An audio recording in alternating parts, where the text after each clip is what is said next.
بسم اللہ الرحمن الرحیم۔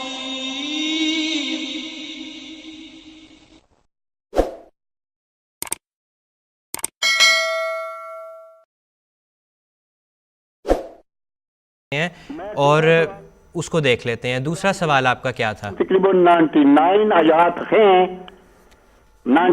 آیات ہیں اور 210 حدیث ہیں جس میں لکھا ہے کہ آخری نبی وہی تھے سرکار مدینہ، اس کے بعد کوئی بھی نہیں۔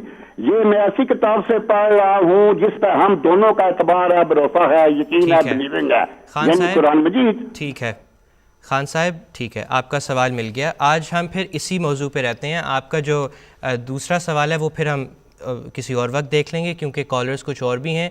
میں مجیب الرحمان صاحب کی طرف پھر چلتا ہوں آپ کے اس دوسرے سوال کے ساتھ۔ السلام علیکم مجیب الرحمان صاحب۔ میں آپ کو اصولی جواب دے دوں۔ یہ سوالات ایسے ہیں کہ جو بڑے ماشاءاللہ آپ بھی معلوم ہوتا ہے کہ علم دوست آدمی ہیں، آپ نے بھی مطالعہ بھی کیا ہوا ہے۔ یہ علمی سوالات ہیں، ان کے جوابات بڑے تفصیلی ہوتے ہیں لیکن اختصار کے ساتھ اصولی جواب دیے جا سکتے ہیں۔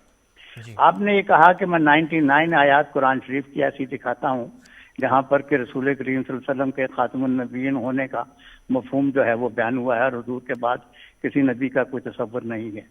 میں آپ کی توجہ سورہ ہود کی آیت نمبر 18 کی طرف دلاتا ہوں۔ اگر آپ کے پاس قرآن شریف ہے تو ابھی کھول کے سورہ ہود کی آیت نمبر 18 نکالیں، اور محمود صاحب اگر آپ کے پاس ہے تو آپ نکال لیں قرآن شریف۔ جی، سورہ ہود کی آیت نمبر افمن کان علی بینۃ من ربہ ویتلوہ شاہد منہ ومن قبل کتاب موسیٰ امام و رحمہ۔ یہ آیت سورہ ہود کی 18ویں آیت ہے کہ اس نبی کی سچائی کے بارے میں کیا شک ہو سکتا ہے۔ یہ رسول کریم صلی اللہ علیہ وسلم کا ذکر ہے۔ اس نبی کی سچائی کے بارے میں کیا شک ہو سکتا ہے کہ یتلوہ شاہد من ہو، کہ جس کی گواہی دینے کے لیے اس کے بعد ایک آنے والا ہے۔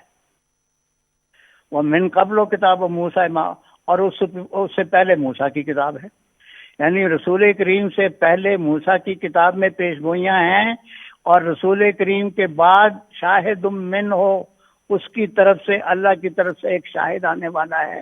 وہ شاہد جو ہے مسیح موعود ہے۔ اس کے ساتھ اگر آپ قرآن شریف کی اور آیات آپ کو میں سورہ فجر کی اور بعد دوسری آیت بتاؤں تو اس سے باقاعدہ واضح ہوتا ہے کہ 1278 سال کے بعد، اسلام کے غلبے کے بعد، اس کا موت کا ظہور ہونا تھا، اور یہ اشارے جو ہیں یہ بھی قرآن شریف میں موجود ہیں۔ تو اتنی تفصیلی باتیں تو اس مختصر سے پروگرام میں نہیں ہو سکتی۔ میں نے آپ کو اصولوں میں عرض کر دیا ہے، موقع ہوگا تو انشاءاللہ آپ بھی دیکھیں، نکال کے میں نے نشاندہی کر دی ہے، ان مقامات کو نکال کر پڑھیں۔ اللہ تعالیٰ مجھے بھی توفیق دے، آپ کو بھی توفیق دے کہ ہم قرآن شریف کو سمجھ کر پڑھنے والے ہوں۔ آمین۔